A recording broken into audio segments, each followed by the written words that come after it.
Pag-usapan natin yung memo ng SEC dito sa Hupan Lending o yung inilabas ng SEC na cease and desist order dito sa lending company na Hupan.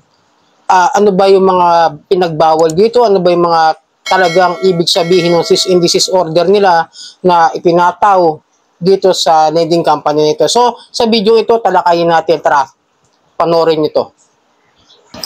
Alright, welcome back mga kadyani. Muli, maglalambing po ako at magpapasalamat na po sa inyo sa patuloy na pagtangkilik at pagsuporta dito sa aking channel. At kung nagustuhan nyo at nakatulong sa inyo ang video ito, ay pakilike na lang po. Share nyo na rin para makapang-abot sa mga iba pang mga biktima ng mga online lending app.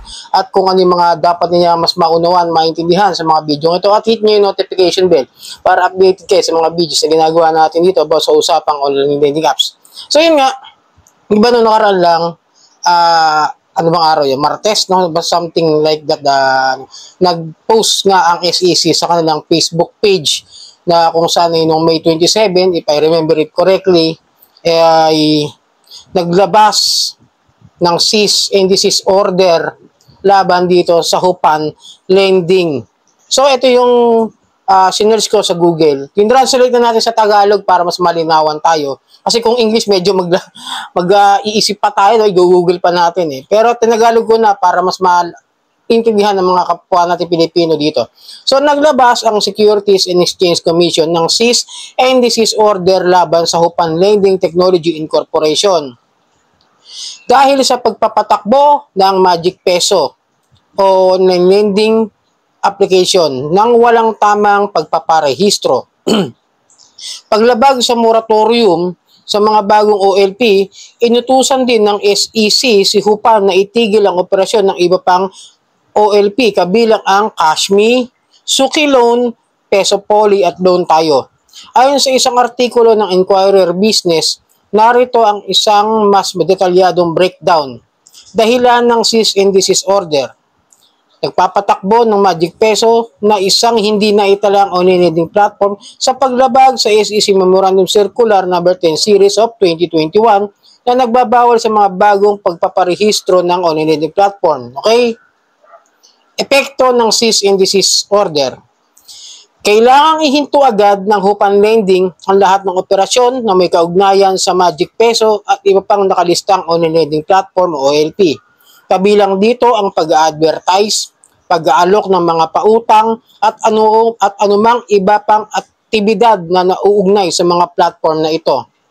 So, dahil yan ang mga ginawa nila, hindi sila nagpaliwanag na meron para sila pinapatakbong isang OLA sa mga App Store, etong Magic Peso, hindi nila dineclare. Pero dahil nga bawal sa moratorium nila na magparehistro pa. Dahil nga, bawal nga sila maglabas muna ng mga OLA dahil may moratorium. Okay?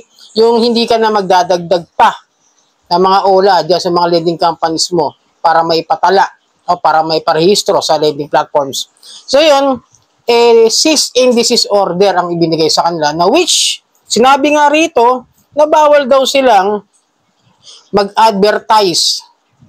Nakikita natin sa mga YouTube, sa Facebook, di ba? Sa TikTok, sa mga tapos yung pagpapautang, yung pag-aalok ng pautang, bawal din, di ba?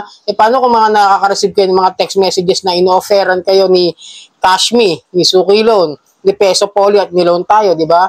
So they are offering loans, na which is bawal na nga para sa kanila. At nakikita ko nandiyan pa sa mga YouTube ads, no? Tsaka sa mga Facebook ads at nagpapatuloy pa rin sa ginagawa nila. So, ano pa yung ibang mga pinagbawal sa kanila? At ito yung pinaka talagang inaabangan ng marami, sigurado ako. Sa pagkakaintindi ko dito at anumang iba pang aktibidad na nauugnay sa mga platform na ito, ibig sabihin kasama doon yung paniningil. Bawal din sila. Kaya nga sabi sa inyo, magkaiba yung revoke license at yung cease and desist order. Mas mabigat ang parusa ng cease and desist order kasi may memo.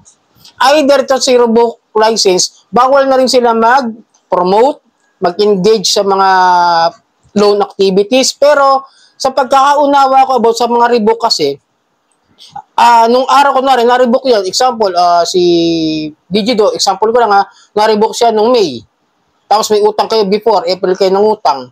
O yung sisingilin nila is yun pa rin. Pero meron pa ring bad effect sa Digido yan. No? Kasi once na nalaman o sakaling kayo nagre-report kay SEC na they are still operating o naniningil din, may masabang epekto pa rin yan na maaaring talagang hindi na pagbigyan yung mga pag-aapila nitong mga Digido. At itong sila Cashme, Suzuki Loan, si Peso Wallet Loan tayo, si Magic Peso.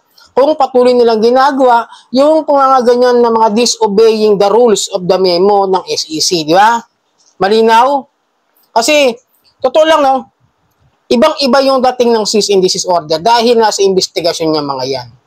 Inaalam nila kung bakit hindi sila nag-provide. Gayong alam naman nila na mayroong moratorium na bawal ng magdagdag ng mga online lending platform dahil nga kinokontrol nila yung mga lending companies na magdagdag ng mga online lending platform sa mga Play Store, sa mga App Store, at sa mga tawag doon, mga galamay nila. Pero minsan, no, para sa akin naman, okay yan, mga ganyan cease and desist order. But in the sense na kailangan din kasi ng complaint talaga ng SEC do sa mga borrower o yung mga kliyente na nakahiram dito na they are still operating para mapatunayan at tuluyang magsara at hindi na makabalik itong mga ganitong klase ng mga lending, online lending platform na labag na nga sa batas at do sa kanilang mga mga ginagawa nilang mga operasyon like the illegal interest, the unfair debt collection practices,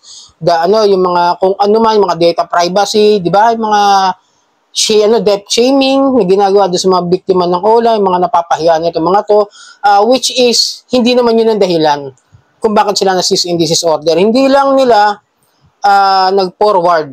But tandaan nyo ulitin ko, kailangan nating mag-complain sa SEC, even through the email. Kahit sa email na lang, kung makakapunta kayo sa mga sec.gov.ph website, doon kayo pumunta, hanapin nyo yung mga formal complaints, doon, nakalagay naman doon, search nyo sa Google, sec.gov.ph, complain, para doon sa mga ganitong klase ng mga order na may cease and desist order, may revoke license, still operating, para malaman nila at may ideya sila na talagang nilalabag nila yung kanilang karapatan ng SEC na magbigay ng utos na dapat sundin pero ayaw namang sumunod nito mga abusadong OLA na meron ng ganyan patuloy pa rin sa pagpapautang. Oo, nandun na tayo.